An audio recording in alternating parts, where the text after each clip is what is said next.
사사기 파노라마.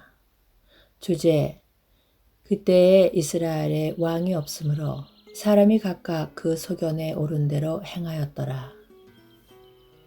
사사기는 여호수아가 죽은 후부터 이스라엘에 왕이 세워지기까지 약 350년의 기간에 사사들이 치리하던 역사입니다. 그러므로 최우선적으로 유념해야 할 점은 여호수아서와 사사기서의 연속성입니다. 여호수아서는 말미에서 이스라엘이 여호수아에 사는 날 동안과 여호수아 뒤에 생존한 장로들, 곧 여호와께서 이스라엘을 위하여 행하신 모든 일을 아는 자의 사는 날 동안 여호와를 섬겼더라 하고 마치고 있는데, 사사기는 그 서두에서 백성이 여호수아에 사는 날 동안과 여호수아 뒤에 생존한 장로들, 곧 여호와께서 이스라엘을 위하여 행하신 모든 큰 일을 본 자의 사는 날 동안에 여호와를 섬겼더라 하고 받고 있습니다. 이 연속성이 어째서 중요하냐 하면 사사시대의 정치체제를 이해하는데 여호수아서가 결정적인 단서를 제공해주고 있기 때문입니다. 사사기에는 그때에 이스라엘이 왕이 없었다는 말씀이 후렴처럼 4번이나 등장합니다.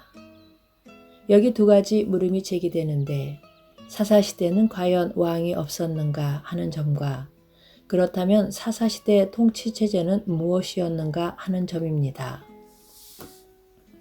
사사시대는 왕이 없었는가? 사사시 하면 대번에 왕이 없던 시대라고 생각합니다. 아닙니다. 사사시대는 하나님께서 친히 왕이 되셔서 다스린 신정시대였습니다. 장로들이 마지막 사사라 할 수 있는 사무엘에게 왕을 요구하자 하나님은 말씀하십니다. 백성이 내게 한 말을 다 들으라. 그들이 너를 버림이 아니요 나를 버려 자기들의 왕이 되지 못하게 함이니라. 그렇다면 사사시대는 결코 왕이 없던 시대가 아니었습니다. 장로들이 마지막 사사라 할 수 있는 사무엘에게 왕을 요구하자 하나님을 말씀하십니다. 백성이 내게 한 말을 다 들으라. 그들이 너를 버림이 아니요 나를 버려 자기들의 왕이 되지 못하게 함이니라 하십니다. 그렇다면 사사시대는 결코 왕이 없던 시대가 아니었습니다.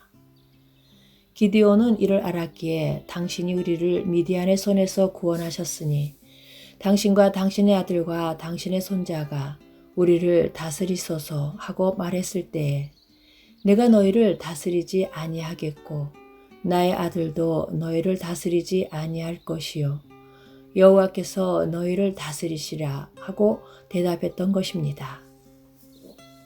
그러므로 사사시대도 출발은 좋았습니다. 사사기는 여호와께 묻자 가로되 하고 시작이 되는데 얼마나 좋습니까? 그런데 나중에는 사람이 각각 그 소견에 오른 대로, 즉 제멋대로 행했다는 것입니다. 모든 문제와 책임은 하나님의 뜻을 받들지 못한 인간에게 있는 것입니다. 그러므로 먼저 사사시대 통치체제가 무엇인가부터 고찰해 보아야겠습니다. 하나님이 왕이 되셔서 친히 다스리시는 신정체제입니다. 이 점이 어째서 중요하냐 하면 신약시대의 체제가 사사시대와 마찬가지로 하나님이 친히 다스리시는 신정체제이기 때문입니다. 현대교회에 눈에 보이는 왕은 없습니다. 그렇다고 그리스도인들에게 왕이 없는 것은 아닙니다. 주님은 교회의 머리가 되시며 왕 중 왕이십니다.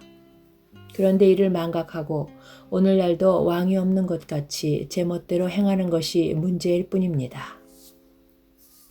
그래서 사사시대와 같은 혼란과 악순환이 되풀이되고 있는 것입니다. 출애굽 이후로 하나님의 성막은 언제나 중심에 있어 왔습니다. 하나님이 거하시는 성막을 중심으로 제사장 지파인 레위 지파를 통해서 다스리시는 체제가 신정체제였습니다. 그래서 레위 지파는 다른 지파들처럼 한 곳에 모여 살도록 땅을 분배해 준 것이 아니라 각 지파가 얻은 기업에서 나누어 준 48성읍에 흩어져 살게 하셨습니다.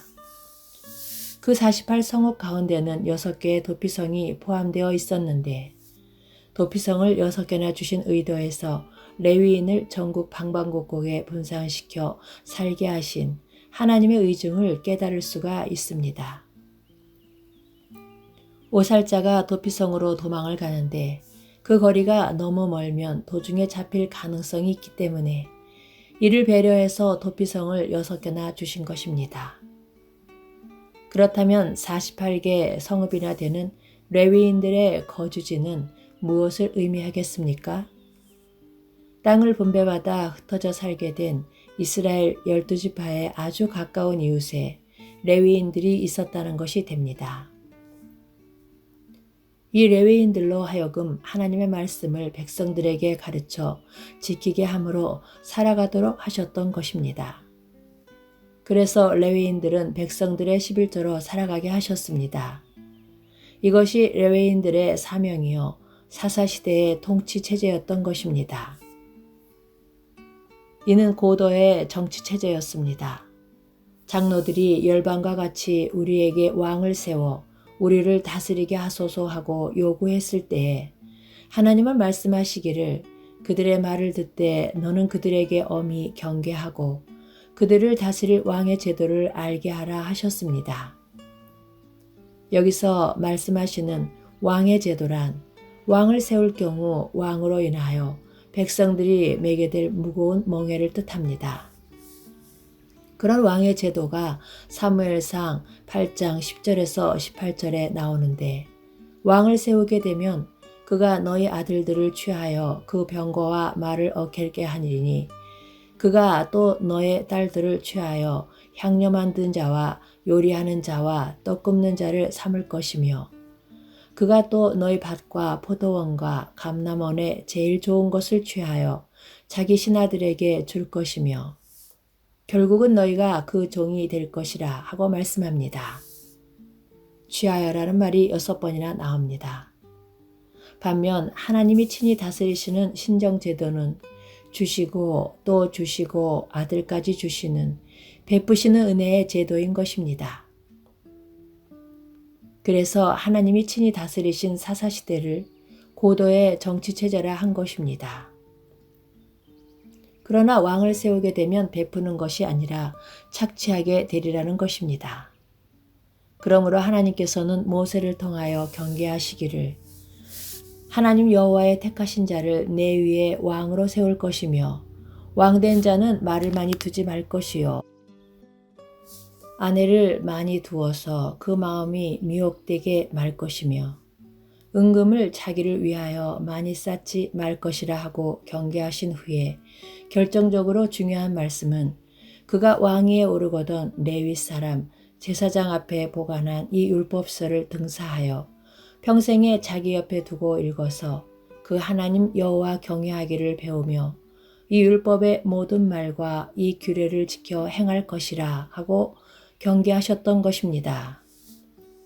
그런데 열왕기에 등장하는 왕들 중에 이렇게 행한 왕이 몇이나 됩니까? 이를 아셨기에 왕을 세우시지 않으셨던 것입니다. 시편에서는 하나님은 예로부터 나의 왕이시라 인간의 구원을 베푸셨나이다 합니다. 하나님은 이스라엘을 애굽에서 구속하여 하나님의 백성으로 삼으실 때부터 왕이셨습니다. 근원적으로 사람을 하나님의 형상대로 창조하실 때부터 왕이셨던 것입니다. 그 하나님께서 아브라함이라는 한 사람을 택하시고 내 씨로 말미암아 천하 만민이 복을 얻으리니 하신 언약을 세워주셨습니다. 그리하여 섭리 중에 한 가정에서 한 민족으로 발전한 것이 선민 이스라엘 민족입니다. 하나님은 이 민족을 통해서 천하 만민이 복을 얻게 하시려는 계획을 이루어 나가고 계셨던 것입니다. 이것이 창세기, 출애굽기, 민수기, 여호수아, 사사기로 이어져 내려온 신정체제입니다. 그럼에도 불구하고 왕이 없다 하고 말한다는 것은 하나님이 왕이심을 인식하는 데 실패했음을 나타냅니다. 그리고 하나님이 친히 다스리시는 신정체제가 바로 신약교회의 체제라는 깨달음입니다. 왕 같은 제사장들인 성도들은 지구촌 방방곡곡에 배치되어 살아가고 있습니다. 그들을 향해서 주님은 말씀하십니다. 너희는 세상의 소금이다. 너희는 세상의 빛이다. 그러므로 너희 빛을 사람 앞에 비치게 하여 저희로 저희 착한 행실을 보고 하늘에 계신 너희 아버지께 영광을 돌리게 하라 말씀하셨던 것입니다. 그렇다면 사사시대에 이러한 체제가 제 기능들을 발휘하고 있었는가? 그리고 오늘날도 제 사명을 감당하고 있는지? 이 점에서 사사시대가 타락하게 된 근본 원인에 대하여 어디에 있는가 하고 말씀드리므로 현대교회가 안고 있는 문제에 대한 해답을 구하고자 합니다. 이 점이 2장에 나옵니다.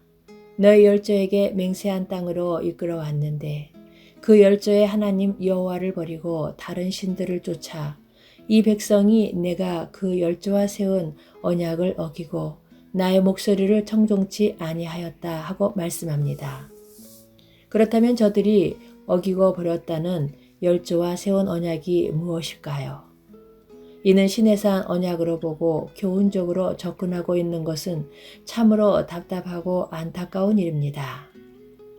이는 아브라함과 이삭과 야곱에게 세워주신 메시아 언약을 망각했다는 신학적인 문제가 됩니다. 이 점이 열조라는 말을 3번이나 강조하면서 열조에게 맹세한 땅으로 이끌어왔다는 말씀이 뒷받침해 줍니다. 사도 바울은 하나님이 미리 정하신 언약을 430년 후에 생긴 율법이 없이 하지 못하여 그 약속을 헛되게 하지 못한다고 역설합니다. 저들이 망각한 것은 메시아 언약이었던 것입니다. 사사시대가 그토록 암흑하게 된 근본적인 원인은 아브라함에게 세워주신 메시아 언약을 버리고 우상을 섬겼기 때문입니다. 이는 사사시대만의 문제가 아니라 구약시대 내내 그러하였으며 어느 시대를 막론하고 복음을 망각하게 되면 사사시대와 같은 암흑한 시대가 되고 만다는 것이 사사기가 말씀하고 있는 경고입니다. 중세 암흑시대가 그러했으며 현대교회가 더욱 그러합니다. 그런데 사사기를 교훈적으로 접근하다 보니 이 핵심적인 원인을 놓치고 우리와는 무관한 양 여기게 되는 것입니다. 그래도 현대교회가 왕이 없으므로 사람이 각기 자기의 소견에 오른 대로 행하고 있다는 점을 인정하지 않을 것입니까? 사사기는 크게 3 부분으로 나누어집니다. 첫째 부분은 1장 1절에서 3장 6절까지 서론이라 할 수가 있는데 사사시대가 혼란에 빠지게 된 문제점과 원인 등이 요약되어 있습니다. 둘째 부분은 3장 7절에서 16장으로 7번의 악순환이 되풀이되는 내용입니다. 첫째 부분은 당시의 부패상을 보여주는 2편의 부록으로 되어 있습니다. 첫째 부분은 혼란에 빠지게 된 원인인데 첫째로 패역한 가나안의 7 족속을 완전히 내어쫓지 못했기 때문입니다. 하나님께서는 올무가 될 것을 아시고 그들을 진멸할 것이라 그들과 무슨 언약도 말 것이요 그들을 불쌍히 여기지도 말 것이며 또 그들과 혼인하지 말지니 하고 경계하셨으나 그러나 1장에는 쫓아내지 못했다는 말이 9번이나 반복되고 있습니다.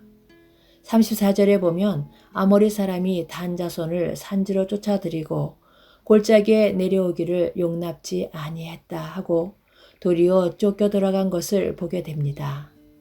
쫓아내지 못한 결과가 어떻게 나타나고 있는가 하면 이스라엘 자손은 마침내 가나안 사람 사이에 거하여 그들의 딸을 취하여 아내를 삼으며 자기 딸들을 그들의 아들에게 주며 또 그들의 신들을 섬겼더라 하는 데까지 빠져들어갔던 것입니다. 이는 하나님의 백성들이 세속화되고 타락하였음을 의미합니다. 이처럼 성을 통한 타락은 여기가 처음이 아닙니다. 노아 당시도 그러했으며 출애굽 당시에도 모압 여자들과 음행함으로 바알보엘에게 부속됨으로 연병으로 죽은 자가 24,000명이었더라 합니다. 그리고 이제도 미혹한 데 행하는 사람들에게서 겨우 피한 자들을 음란으로서 육체의 정욕 중에서 유혹하고 있다고 경계하고 있습니다. 음란은 사탄의 최대의 무기인 것입니다. 두 번째 원인은 자녀들의 신앙교육에 실패했기 때문입니다. 그 세대 사람도 다 그 열조에게로 돌아갔고 그 후에 일어난 다른 세대는 여호와를 알지 못하며 여호와께서 이스라엘을 위하여 행하신 일도 알지 못하더라 합니다. 어찌하여 알지 못하게 되었습니까? 모세는 이렇게 될 것을 우려하여 죽기 전에 당부하기를 이스라엘아 들으라. 우리 하나님 여호와는 오직 하나인 여호와시니 너는 마음을 다하고 성품을 다하고 힘을 다하여 내 하나님을 사랑하라. 오늘날 내가 네게 명하는 이 말씀을 너는 마음에 새기고 내 자녀에게 부지런히 가르치며 집에 앉았을 때든지 길에 행할 때든지 누웠을 때든지 일어날 때든지 이 말씀을 강론할 것이며 했는데 이를 등한히 여겼기 때문입니다. 밭을 황폐화시키려면 그냥 놓아두면 된다는 자녀들을 말씀으로 가꾸기를 게을리 했기 때문에 황무지처럼 되고 만 것입니다. 세 번째 원인으로는 제사장과 레위인 등 종교 지도자들이 사명을 감당하지 못했기 때문입니다. 사사기에서는 성막도 제사장의 모습도 찾아볼 수가 없습니다. 사사시대의 혼란기에 제사장들은 도대체 어디서 무엇을 하고 있었단 말입니까? 그리고 48개 성읍에 흩어져 살게 한 레위인들은 무엇을 하고 있었습니까? 이 점을 셋째 부분에서 보게 될 것입니다. 둘째 부분은 7번의 악순환이 반복이 됩니다. 악순환이란 여호와를 버리고 다른 신을 쫓습니다. 진노하사 대적에게 내어줌으로 징벌하시고 여호와께 부르짖습니다. 하나님께서 구원자를 세우셔서 구원하여 주십니다. 그 땅에 평화가 옵니다. 시간이 지남에 따라 망각하고 다시 죄를 범합니다. 진노하사 대적을 통해서 징계하시고 또 부르짖습니다. 구원자를 세우셔서 구원해 주십니다. 이러한 악순환이 7번이나 반복되고 있는 것입니다. 어찌 7번뿐이겠습니까? 인류의 시조 아담으로부터 오늘에 이르기까지 이러한 악순환은 역사의 전 과정에서 수도 없이 반복되고 있음을 사사기는 보여주고 있는 것입니다. 이러한 악순환은 성도 개개인 안에서도 되풀이되고 있다는데 경각심을 갖게 합니다. 그럼에도 불구하고 하나님께서는 구속사역을 포기하시거나 중단함이 없이 여호와께서 그들을 위하여 한 구원자를 세워 구원하게 하셨다 하고 말씀합니다. 주목할 점은 사사를 구원자라 말씀한다는 점입니다. 여기에 사사시대뿐만 아니라 인류의 해답이 있는 것인데 사사시대에도 태평한 시기가 있었습니다. 그날에 모압 사람이 이스라엘 수하에 항복함에 그 땅이 80년 동안 태평하였더라 합니다. 그런데 사사기 기자는 태평한 시기의 기사는 침묵한 채 신음하며 고통 중에 부르짖으며 하나님께서 구원자를 세워 구원하여 주셨다는 구원자의 초점에 맞추고 있는 것입니다. 왜 그렇게 하고 있습니까? 구속사의 맥락에서 보면 인류의 구원자란 사사들이 아닙니다. 이름을 예수라 하라. 이는 그가 자기 백성을 저의 죄에서 구원할 자이심이라 한 예수 그리스도에게로 인도하기 위해서인 것입니다. 그러므로 사사시대는 구원자, 곧 왕을 대망하고 있는 시기입니다. 이 점을 룻기에서 보게 될 것입니다. 셋째 부분입니다. 17장 이하에는 당시에 어두웠던 시대상을 말해주는 두 편의 부록이 있습니다. 그런데 우리를 놀라게 하고 경각심을 갖게 하는 것은 두 사건의 중심의 앞에서는 찾아볼 수 없었던 레위인이 등장하고 있는 점입니다. 사사기에서 레위인은 순기능으로 행하고 있는 것이 아니라 역기능으로 행하고 있는 것입니다. 한 레위인 소녀는 내가 해마다 은열과 의복 한 벌과 식물을 주리라 하는 제의를 받고 만족히 여겨서 우상을 섬기는 제사장이 됩니다. 다른 레위인은 첩을 얻었는데 이 첩이 베냐민 지파 사람들에게 성폭행을 당하다가 죽고 맙니다. 레위인은 시체를 12토막 내서 각 지파에 보냅니다. 이로 말미암아 동족 상잔을 일으켜 베냐민 지파가 전멸되게 만드는 원인 제공자로 등장합니다. 사사 말기에 대제사장이었던 엘리와 제사장들인 그의 두 아들을 통해서 사사시대의 제사장 지파의 부패와 타락상을 엿볼 수가 있는데 엘리의 아들들은 불량자라 여호와를 알지 아니하더라 합니다. 앞에서 언급한 대로 교회 시대란 신정 시대라 말할 수가 있습니다. 지금 각연적 눈앞에 보이는 왕은 없습니다. 그러나 우리에게 왕이 없는 것이 아니라 이 열왕일 때에 하늘의 하나님이 한 나라를 세우시리니 이것은 영원히 망하지도 아니할 것이요 그 국권이 다른 백성에게로 돌아가지도 아니한다 하는 영원한 나라와 영원하신 왕을 모시고 있는 것입니다. 사사시대는 신정의 범위가 이스라엘에 국한되어 있었지만 교회 시대란 중간에 막힌 담을 허시고 온 세계로 확장된 것입니다. 그리고 그리스도인들은 이 시대의 레위인들로 세계 방방곡곡에 흩어져 살아가고 있습니다. 자, 이제 새사기가 우리에게 던지는 메시지는 분명해졌습니다. 모든 그리스도인들이 자신의 위치에서 소금과 빛의 사명을 감당하라는 말씀입니다. 그리고 내어 쫓으라, 즉 복음으로 정복해 나가라. 부지런히 가르쳐 지키게 하라는 명령입니다. 아멘.